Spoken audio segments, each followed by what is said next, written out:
$212. That's the whole number. Checking and savings combined, the morning after rent clears. You look at it once before work and once on your lunch break, as if it might have quietly grown in the 4 hours between. It hasn't. You're 24. You owe $27,000 in student loans and $3,100 on a card you stopped looking at the total for months ago. None of this is a crisis. That's the strange part. Nothing is on fire. You're just permanently a half step from something being on fire, and the half step is the whole condition. You do math before every purchase, even small ones, not because you're bad with money, because you have none of the cushion that makes math unnecessary. This is level 0. Money isn't a tool here, it's weather. You just live inside whatever it's doing that week. Your car needs a $340 repair you've been postponing for 6 weeks, telling yourself the sound it makes isn't getting worse, even though it clearly is. You finally take it in on a Saturday, and while you wait in the shop's small lobby, you do the math on what happens if it's more than $340. You have $180 of slack. You are already calculating what you'd sell or skip if the number comes back higher. It doesn't. You drive home, relieved in a way that has nothing to do with the car running better and everything to do with the number staying where you expected it. You cross $5,000 saved at 26, and something in you doesn't believe the number is real. You check it obsessively for a week, not from anxiety this time, from disbelief. You've never had 5 figures, let alone this. But even 4 does something to you. It's the first number that couldn't be erased by one bad month. You don't spend it. You don't do anything with it. Actually, for a long time. You just let it exist, the way you'd let a plant exist before deciding what it's for. Somewhere in this stretch, you open a brokerage account and stare at it, unfunded for 6 weeks before finally putting in $600. The market drops 4% the next morning. You almost pull it back out. You don't. That single decision, more than the $600 itself, is the actual hinge, not the money, the choosing to stay. A coworker mentions offhand one afternoon that she just paid off her car and started actually investing. And you don't say anything about your own account, not because you're embarrassed, but because you've noticed that talking about money at this level invites a kind of performance from both sides that feels worse than just staying quiet. You nod, say something non-committal, and go back to your desk thinking about your own unfunded weeks and how long it took you to move past them. At $60,000, you're doing everything correctly and you know it, and it bothers you more than you expected. Steady job, decent 401k match, a Roth you actually fund. Your friends call you responsible in a tone that's half compliment, half concern, and you've started to understand the concern part. One night, you build a real projection, not a hopeful one, an honest one. 40 years, current savings rate, reasonable market assumptions, no heroics. The number at the end is fine. It is not what you wanted the word fine to mean when you started doing this. You show the spreadsheet to no one, but you sit with it for 3 separate nights before doing anything differently. Not out of paralysis, out of the specific discomfort of realizing that being responsible and being on track toward what you actually want are 2 different projects that happen to overlap only partially. You'd assume they were the same thing for years. The spreadsheet is the first honest evidence they aren't. You start something small on the side at 29. Not a business, you're careful not to call it that yet. Just an hour here and there that becomes a few $100s a month, then closer to 1,000. You don't tell your job, you barely tell yourself. Naming it out loud feels like a jinx you're not ready to test. You put every dollar it makes back into itself for over a year. Your apartment doesn't change. Your car doesn't change. What changes is quieter, the way you start counting hours differently, the way an evening spent on the thing that compounds starts to feel different from an evening spent on the thing that doesn't. By 31, that side thing is making more some months than your paycheck. You still haven't told your boss. You've told exactly one friend, and only because they noticed the new laptop and asked how you'd afforded it. You almost stop once, around month 14, exhausted in a specific way that has nothing to do with hours and everything to do with the quiet loneliness of building something nobody around you knows exists. You sit at your kitchen table on a Sunday, seriously considering just letting it go back to being a hobby, something you do occasionally instead of religiously. You don't stop. You're not entirely sure why.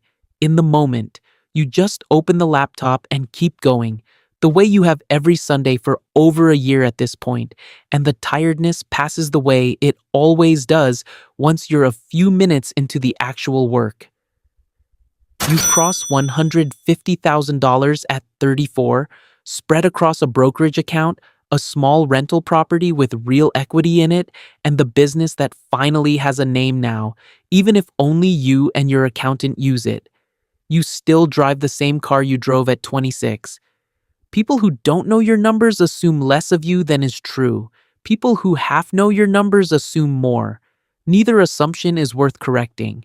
You start saying no to things that used to be automatic yeses. A destination wedding that would mean liquidating something. A group trip where you'd effectively be subsidizing 3 other people's version of the same week. The no costs you something socially. You pay it anyway. You buy the rental property that year, a modest duplex 2 towns over, the kind of unglamorous purchase nobody at a dinner party wants to hear the details of. The inspection turns up a roof that needs replacing sooner than the listing implied, and you spend an evening on the phone with 2 different contractors getting real quotes instead of trusting the seller's number. It costs you $6,000 more than you'd budgeted. You absorb it, adjust the numbers, and close on the property anyway, because the underlying math still works even with the correction. The first million arrives on an unremarkable Wednesday, mid-morning.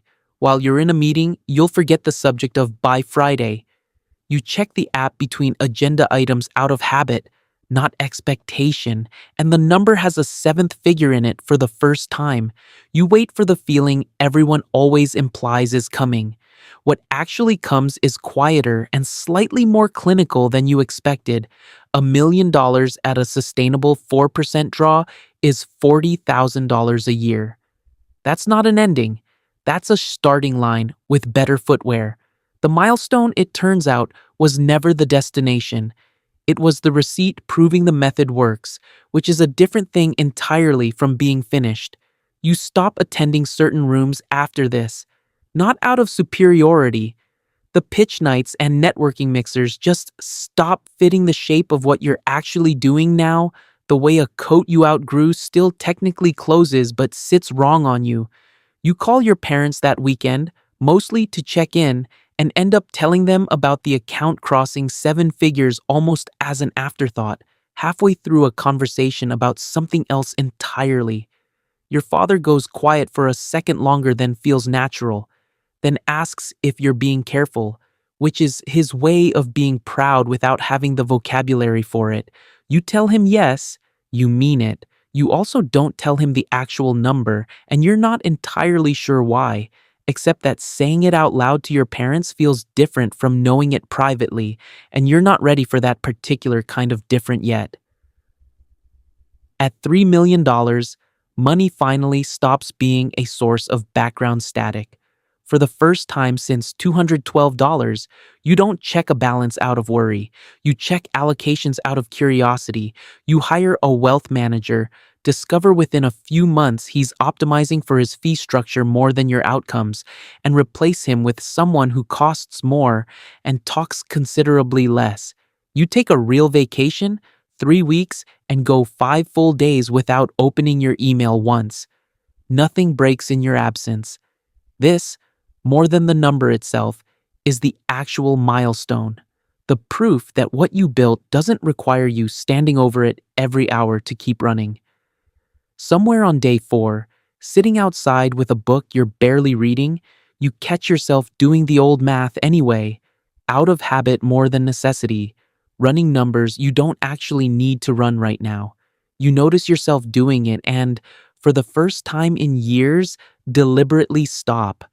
Not because the math doesn't matter anymore, because you finally trust that it'll still be there, correct and unchanged, whenever you decide to pick it back up.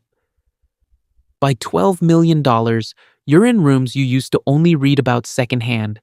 Not famous rooms, useful ones. A family office evaluating a co-investment wants your read on the deal specifically.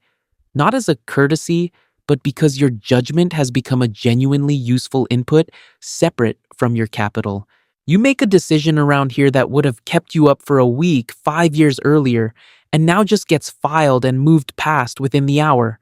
A portfolio company restructures, real people lose real jobs, the numbers improve afterward, and you feel the distance between your decision and its human cost widen slightly, quietly, without asking your permission to widen.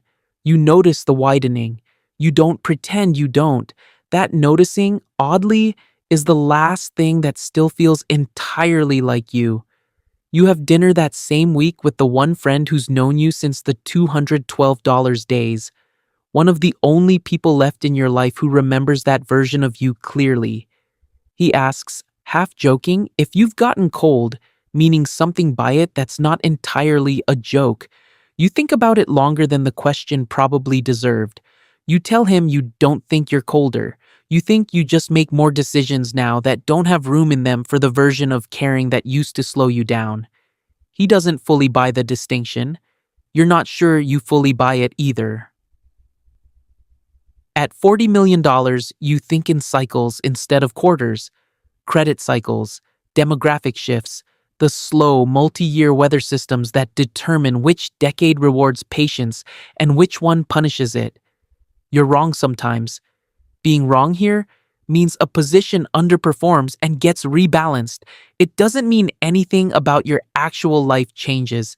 You establish a trust, a foundation that costs several $100,000 a year to run, which functions, if you're honest with yourself, partly as a door that opens for reasons that have nothing to do with the cause itself. You've mostly stopped pretending otherwise, because pretending, at this altitude, costs a kind of energy you no longer have surplus of.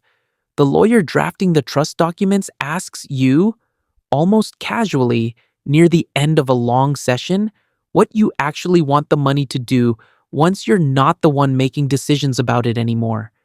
It's a simple question, and it stops you for longer than anything in the meeting before it. You don't have a clean answer yet. You tell her you'll think about it and get back to her. And you drive home, turning the question over the whole way, surprised at how unprepared you were for it. At $100 million, you're 58 and the exact figure is known to 4 people on the planet. You haven't worked what anyone would call a normal day in over a decade. You also haven't stopped, not really, you've just stopped calling it work, because the word implies an effort that no longer describes what you actually do, which is mostly point and release, then watch from a distance. There's a meeting, 6 people, enough combined capital in the room to move something larger than any one of them individually. You say 4 sentences. You ask one real question. The room recalibrates around it, quietly, the way a room does when it's already decided you're worth recalibrating for. You leave before dessert.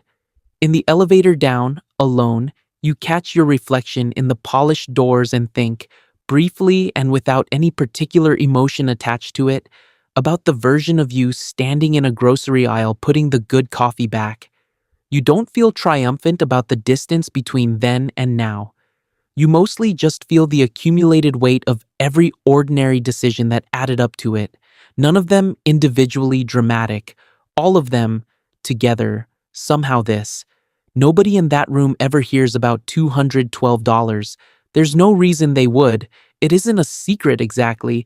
It's just no longer relevant information about who's sitting across the table, the way nobody asks a river which glacier it started as.